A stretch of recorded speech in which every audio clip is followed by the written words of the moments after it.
God said you got it backwards. You need to go out as an army and reach out to the lost because that's what He's called us to do. Amen. Matthew 28:18 says, "Go ye therefore." He didn't say stay and sit. He said go. He said go. We spend too much time sitting. He says go. We ought to be at church on the move. I'm going to leave you alone. He said, look, he said, take the whole army with you. I wish I had time to deal with this. Because he says, take the whole army. He didn't say, take the crowd.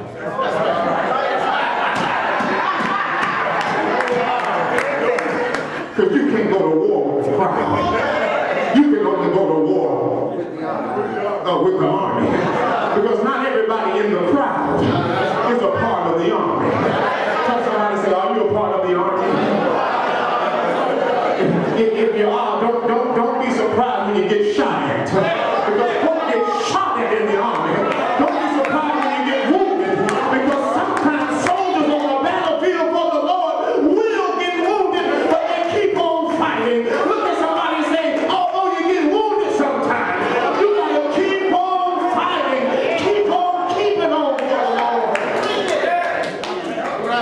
Almost done. He said, take the whole army.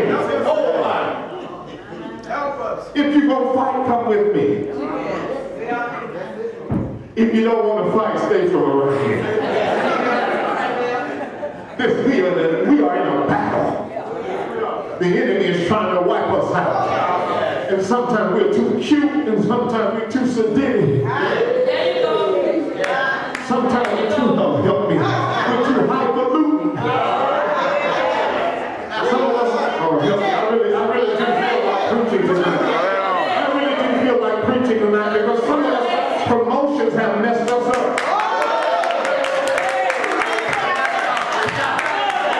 Some of us, our name on the door have messed us up. Some of us, people calling you boss or supervisor have messed us up. But God has not called us to the top. He's called us to the bottom. He's called us to serve and not to be served. He says, take the whole army with you.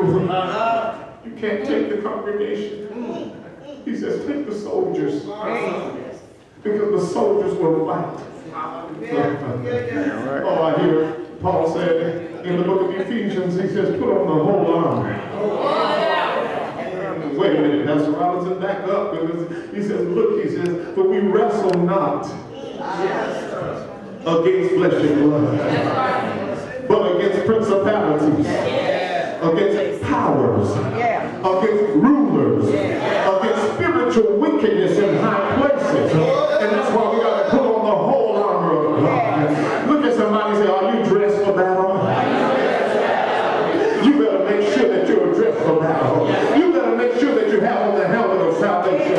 You better make sure that you have on the breastplate of righteousness. You better make sure that your feet is sharp with the preparation of the gospel of peace.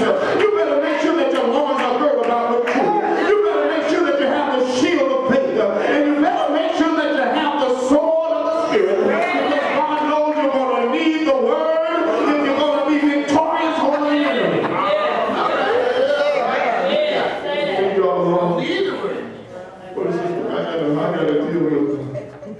I got to deal with the warfare. But then he says, if you are obedient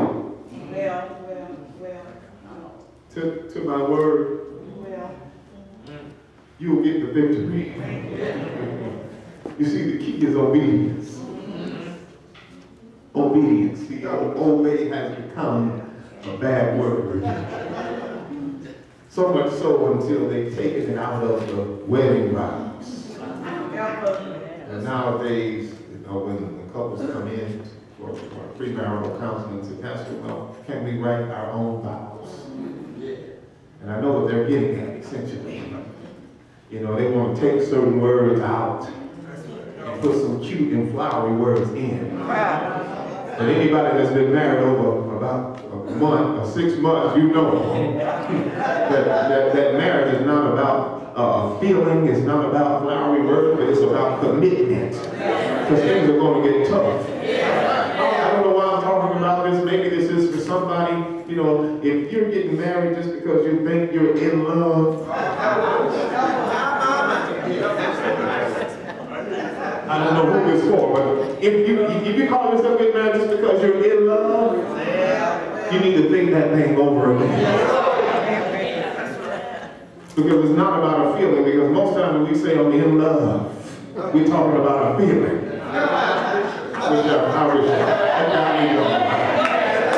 I'll leave it.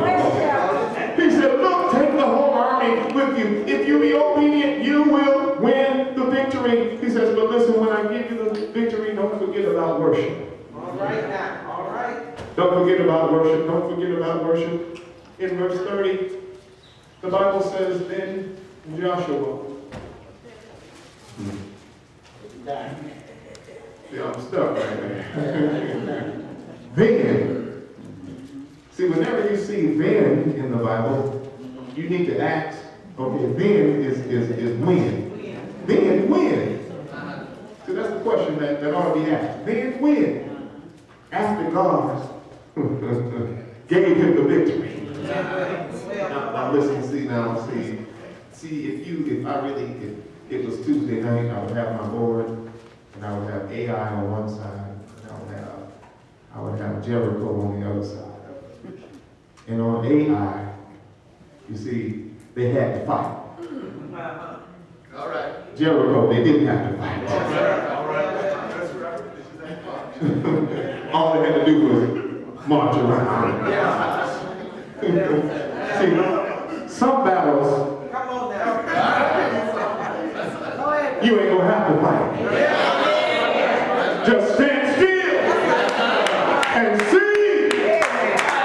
I believe that's for somebody in this house tonight. You've been worrying, you've been staying up all night long, you've been popping pills, you've been even turning to the bottle sometimes. But God says, look, he says, look, don't turn to those other things, just trust in me. Because this battle, I feel the Holy Ghost in here.